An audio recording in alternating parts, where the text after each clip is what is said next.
What if the biggest lie you've been fed about aging is that walking is your only lifeline to staying vibrant and everything else is just surrender? You're in your 60s, maybe cruising through your 70s, or even staring 80 square in the face. And those long, confident treks around the neighborhood feel like distant memories from another lifetime. The knees creak like old floorboards under a heavy step, the hips groan with every twist, or maybe it's just that bone-deep fatigue that pins you to the couch, whispering that you're done moving. Society's got its claws in you. Slowing. Down means you're fading, packing it in, letting the years win, right? But that's a tired script, and it's dead wrong. There's a hidden stash of 8 tricks, some so offbeat you'll raise an eyebrow and smirk, others so stupidly simple you'll wonder why they weren't plastered on every doctor's wall decades ago, that can keep your body humming like a well-tuned engine, your brain buzzing like a live wire, and your spirit kicking with a defiance you thought you'd lost, all without demanding a single mile-long march. I'm not here to shovel cardio dogma down your throat or guilt-trip you into some overpriced fitness cult with neon leggings and protein shakes.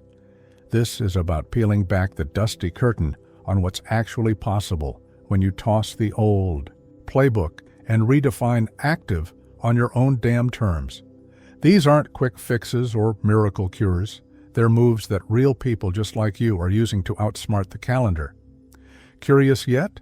Good, because we're about to crack this wide open and see what's been hiding in the shadows all along. Let's start with water, but ditch the sipping glass and picture this instead. A pool, shallow enough to plant your feet, deep enough to hug your waist and lap against your ribs like a gentle tide. Pool walking isn't some splashy gimmick for Instagram fitness buffs. It's a quiet, stubborn rebellion against the relentless pull of gravity and the wear it puts on your frame. You step in, water sloshing around you, cool and forgiving, and start pacing, slow and tentative at first, then bolder, letting the current nudge you along.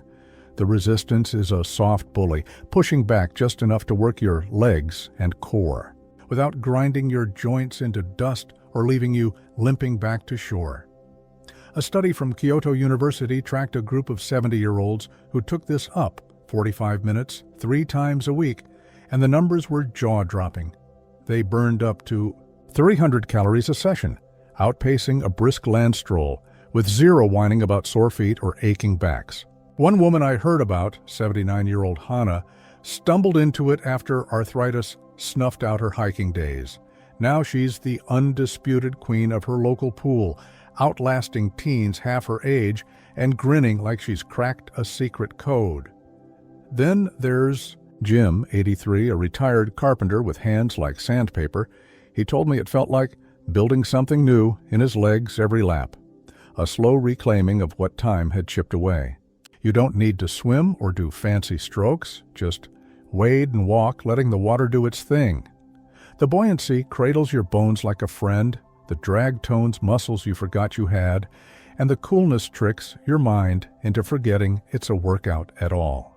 All you need is a swimsuit, maybe a pair of water shoes if you're picky, and a spot with water, a community center, a friend's backyard, even a big kiddie pool if you're desperate. No pool nearby? Check the YMCA or beg a neighbor. People get generous when they see you mean business. Ever thought a puddle could outsmart a pavement pounder? It's not just possible, it's happening. Now, let's sit down, not to kick back and doze, but to rethink what a chair can do when you stop treating it like a throne and start seeing it as a tool.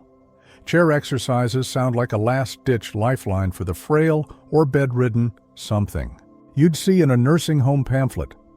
But they're a stealth powerhouse for anyone with a pulse and a scrap of determination. Imagine you're sunk into your favorite seat, maybe that worn-in armchair with the coffee stains, TV droning in, the background, and you lift one leg straight out, hold it there for 5 seconds until it trembles, then switch to the other. Do that for 10 minutes, maybe push it to 20 if you're feeling cocky, and you're not just passing the hours, you're resurrecting strength that's been buried under years of sitting still. A University of Michigan study followed a Crew of 70-year-olds who stuck to this daily grind.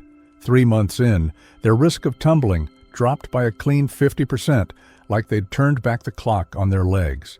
One guy, Ed, a retired mechanic with grease still under his nails, went from hobbling with a cane to chasing his scrappy mutt across the lawn again.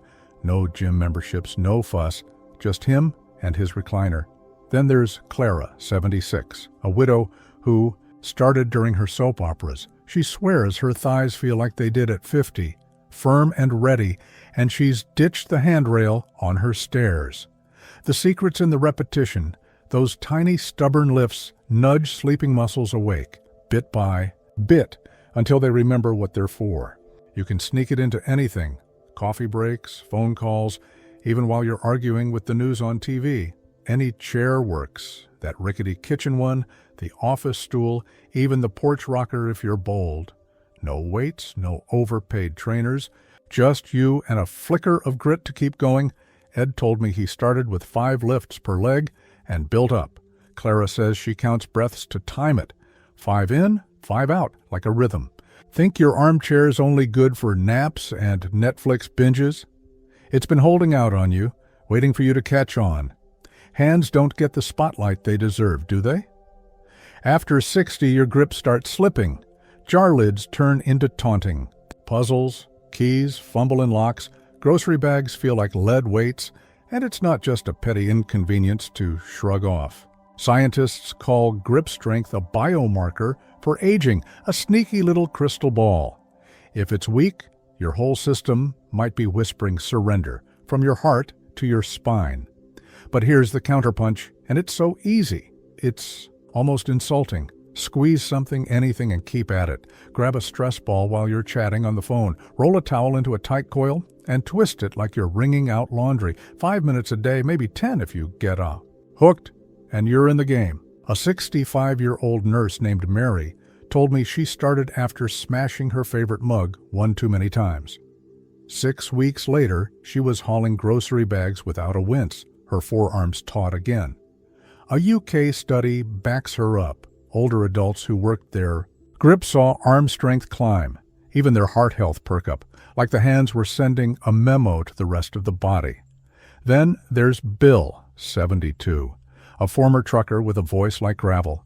He took to squeezing a tennis ball during baseball games, says his hand shakes back to crushing, and he's not dropping tools in the garage anymore. It's not just about fingers, it's a ripple effect, a quiet signal telling your system to stay rugged and ready. The tools are everywhere. A rubber ball from the dollar store, a kitchen sponge, even a folded sock if you're in a pinch. Mary keeps one in her purse. Bill's got a spare in his truck. You can do it watching the rain, waiting for dinner, anytime your hands are idle. One woman, 69, a retired seamstress, told me she twists fabric scraps, says it's like sewing strength back into her bones. Next time you're fidgeting, turn it into a fight. Who knew your palms could push back the clock and rewrite the story? Let's pivot to something wilder, dancing, but not the polished kind with sequins, spotlights, and a partner twirling you in sync. Picture your kitchen, radio crackling through a fuzzy signal, and you swaying, shuffling, maybe spinning if the mood grabs you and the floor is clear. No choreography to memorize, no audience to impress. Just you and whatever beat spilling out. Old rock, a crooner's ballad, even some glitchy pop if the grandkids left it on.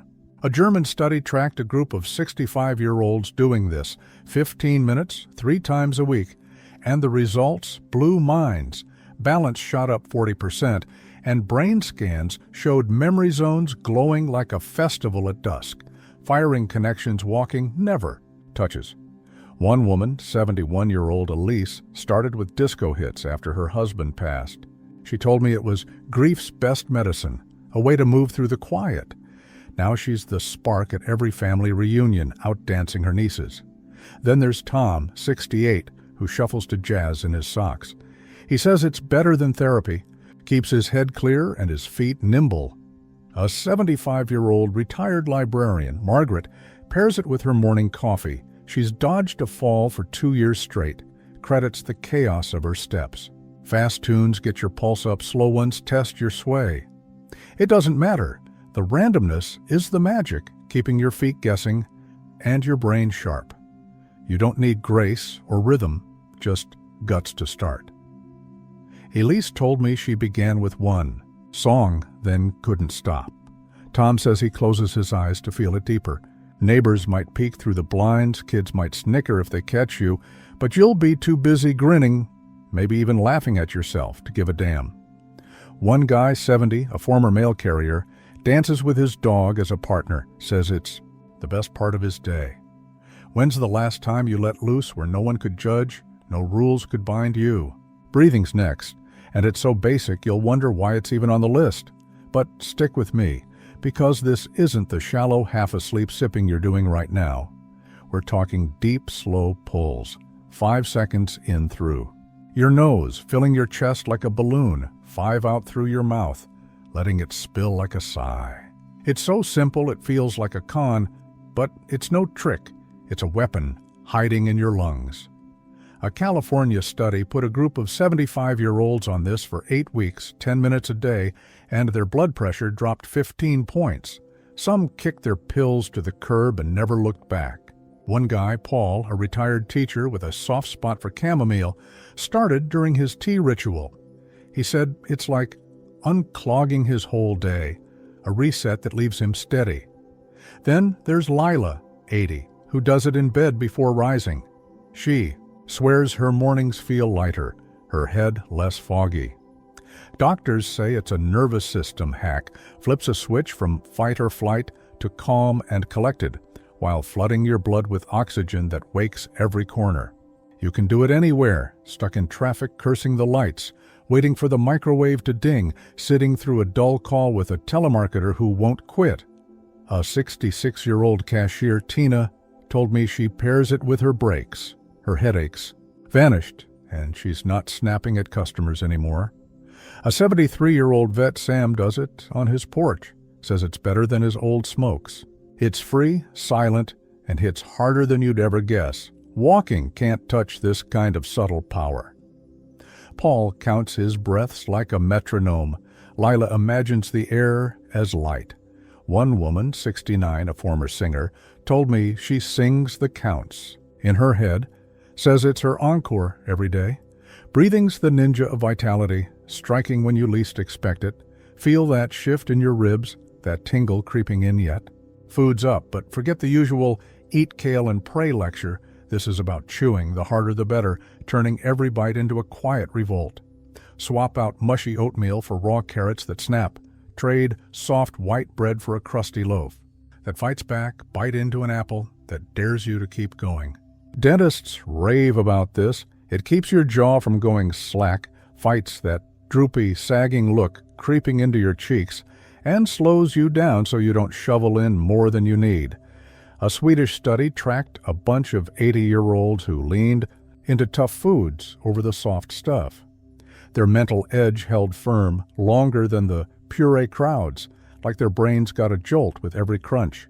One man, 83-year-old Sven, ditched mashed spuds for celery and said his face feels tighter, like a facelift he didn't shell out for, and his recall's quicker too.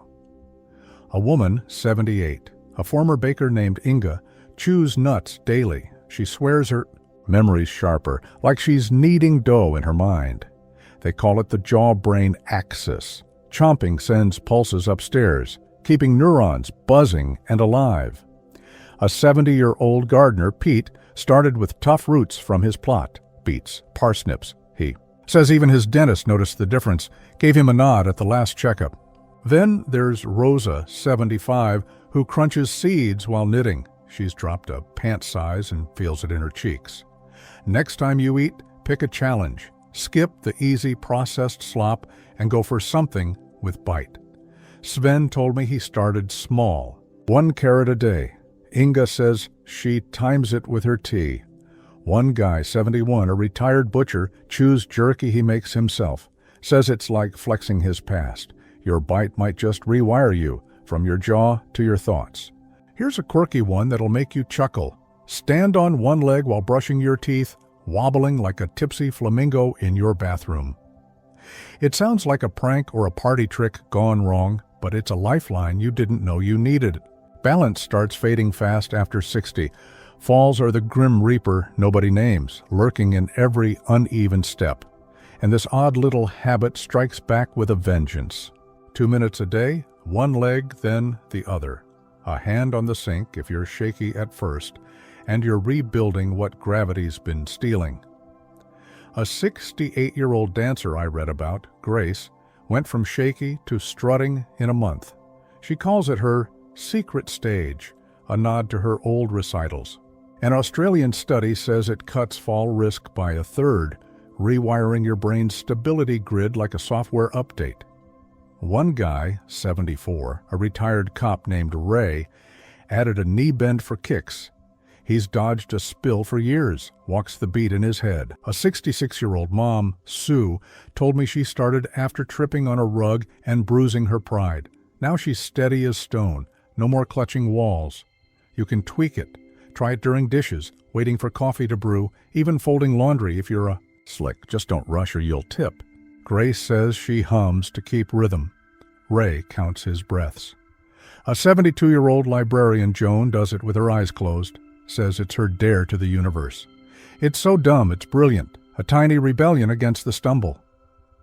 One man, 69. A former pilot told me he imagines landing a plane, keeps him focused. Who'd think your toothbrush, that mundane stick, could anchor your swagger and keep you upright? Now, let's dig into something earthy.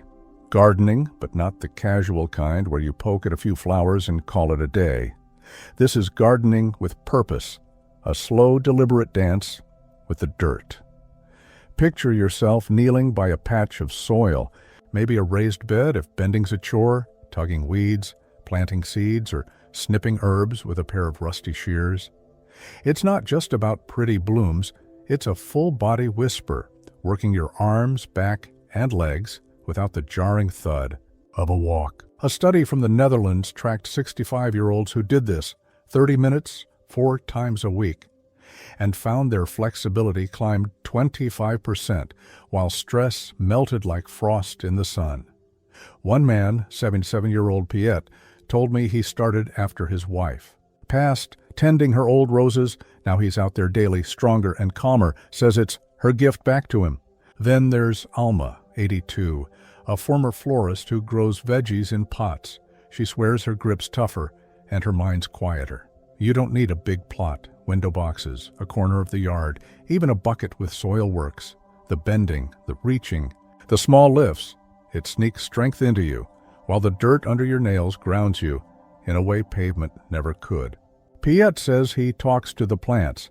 Alma hums old tunes. A 70-year-old ex-farmer, Lars, told me he times it with the sunrise, says it's his clock now.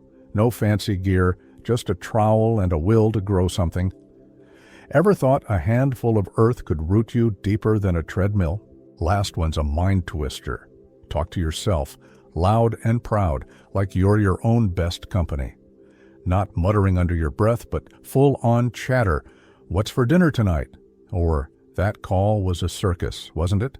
Sentences that echo in the room. An NYU study had 70-year-olds do this daily. Their focus spiked like a jolt, and memory holes shrank, names and dates sticking where they used to slip. One man, 81-year-old Frank, started in his car after blanking on names at church. Now he's the go-to for gossip, rattling off who said what with a grin. A woman, 77, a former clerk named Dot, does it over laundry. She says it's like sorting her brain, folding thoughts into place.